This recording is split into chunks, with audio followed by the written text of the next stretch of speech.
गांव की बहन में। फूलमती काकी, अंजलि दीदी के लिए शहर से फोन आया है, जल्दी से भेजो दुकान पे, नहीं तो फोन कट जाएगा। हाँ हाँ बेटा, अभी भेजती हूँ। अंजलि बेटा, तेरे लिए शहर से फोन है, सब काम छोड़ के जल्दी जाके सुन ले, नहीं तो फोन कट जाएगा। हाँ माँ, अभी जाती हूँ, जरूर मीनाक्षी दीदी का फोन आया होगा। हाय अंजलि।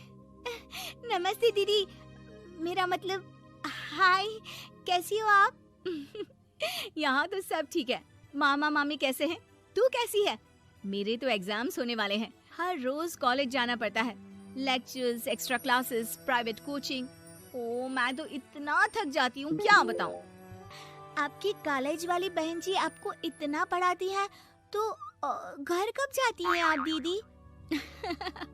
अरे नहीं नहीं, ये सब सिर्फ मेरी प्रोफेसर नहीं पढ़ाती, मैं अलग से दूसरे टीचर्स के पास भी पढ़ने जाती हूँ। दीदी फिर तो आप बहुत थक जाती होगी ना, आप ना पैदल मत जाया करो, टांगा ले लिया करो दीदी।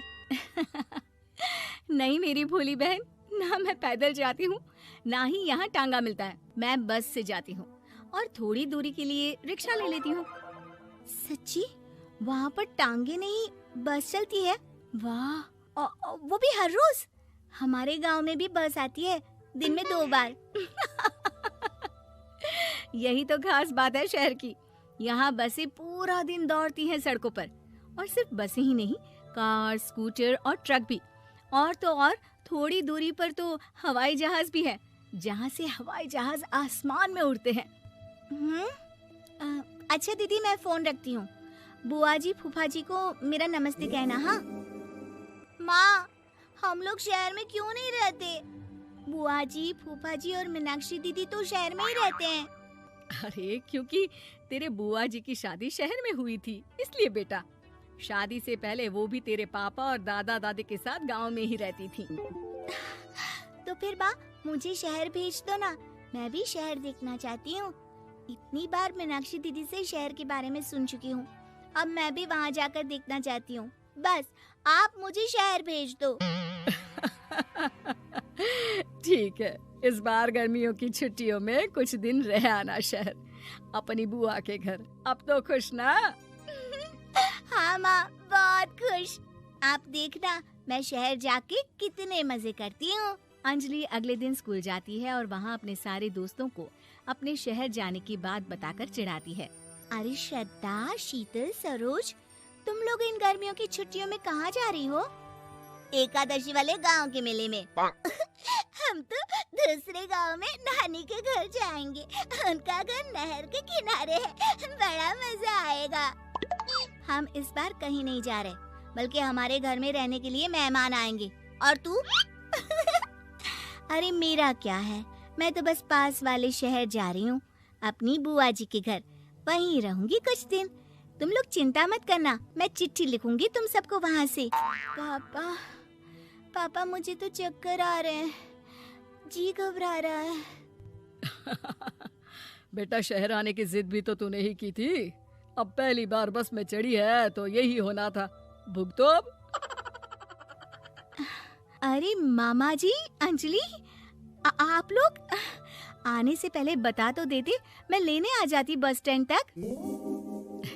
आओ आओ भैया, आओ बेटी अंजलि। माँ बुआ जी कैसे हैं वहाँ, और भाभी कैसी हैं? सब ठीक है, बस अंजलि जिद कर रही थी कुछ दिन आप लोगों के साथ रहने की, सो छोड़ने आ गया।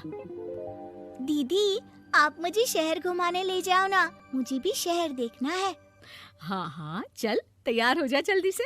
अंजलि तैयार होने जाती है और कुछ देर बाद जब बाहर आती है तो अरे ये क्या कर दिया तूने, मार्केट तक ही तो जाना है, इतनी डार्क रेड लिपस्टिक, इतने बड़े बड़े झुमके और चूड़ियां और चेहरे पर इतना सारा पाउडर।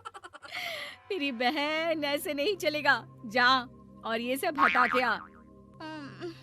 अरे कैसे, क्यों? मैंने शहर आने के लिए इतनी मेहनत से ये सब इकट्ठा किया था, और वैसे भी मैंने देखा है मोहल्ले की राधा काकी के टीवी पर एक फिल्म चल रही थी, उसमें हीरोइनें ना ऐसे ही तैयार होकर जाती है घूमने।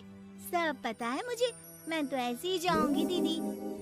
अंजलि शहर की चकाचौंध को देखकर बहुत हैरान और खुश होती है। ऊंची ऊंची इमारतें, सड़क पर दौड़ती गाड़ियाँ, बड़ी बड़ी दुकानें, उसकी एक्साइटमेंट का ठिकाना नहीं था।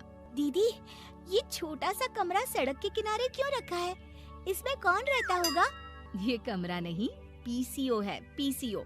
यहाँ पर लोग फोन करने आते हैं, सिक्का डालकर।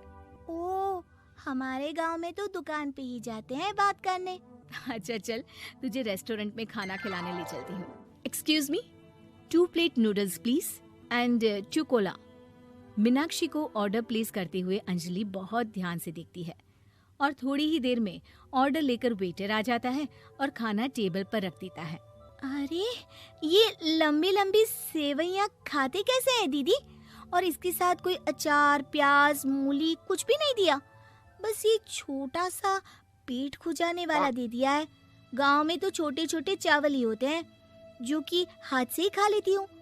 अब इसे कैसे खाऊं दीदी? एक्सक्यूज मी, एक चम्मच प्लीज, और लिटिल प्याज और अचार और मूली और एक गिलास मट्ठा, वो बाद में। हाँ, अब ये सब सुनकर आसपास बैठे लोगों को हंसी आ जाती है। मीनाक्षी भी अपनी हंसी किसी तरह रोकने की कोशिश करती है और वेटर मुस्कुराता हुआ वहाँ से चला जाता है। अंजलि समझ नहीं पाती कि सब किस बात पर हंस रहे थे, लेकिन वो छिप जाती है। दीदी, मुझे लगता है कि मुझे इन सेवइयों को ऐसे ही खा लेना चाहिए, इसी पेट खुजाने वाले कांटे के साथ। एक काम कर, तू मुझे खाते देख, जैसे मैं खाऊं तो भी वैसे ही खा ले। ठीक है दीदी। अंजलि खाते खाते नूडल्स में सिरका ज्यादा डाल देती है, फिर ऊपर से नमक दानी से खेलते हुए काफी नमक भी अनजाने में छिड़क लेती है। अरे, ये क्या क्या खा लिया? अरे हाय हाय, कितना कड़वा है। पानी पानी, ये काला शरबत ही पी लेती हूँ। और जल्दबाजी में अंजलि जल्दी जल्दी कोला पी लेती है, जिससे उसके नाक में झंझनाहट होती है। दीदी, मुझे ले चलो यहाँ से। मैं ये सब शहरी खाना नहीं खा सकती। अब शर्म के मारे मीनाक्षी अपनी बहन को वापस घर ले जाती है और कहती है कि देख अंजलि, माना कि शहर और गांव एक दूसरे से बहुत अलग है, लेकिन इसका मतलब ये नहीं कि हमेशा शहर ही बेहतर हो और उस वजह से हमें वो सब करना पड़े जो हम नहीं कर सकते। शहर में सहूलतें तो हैं ही, पर चुनौतियां भी हैं। हम जहाँ भी रहें, हमें कभी अपने आप को कम या ज्यादा नहीं समझना चाहिए। और किसी भी नई जगह में ढलने में समय लगता है, उसके लिए तुम्हें दूसरों की नकल करने की कोई जरूरत नहीं है। बेटा, घूम लिया शहर या अभी और घूमना है? नहीं पापा, मैं अपनी गलती समझ गई हूँ। आप गांव ही ले चलिए मुझे।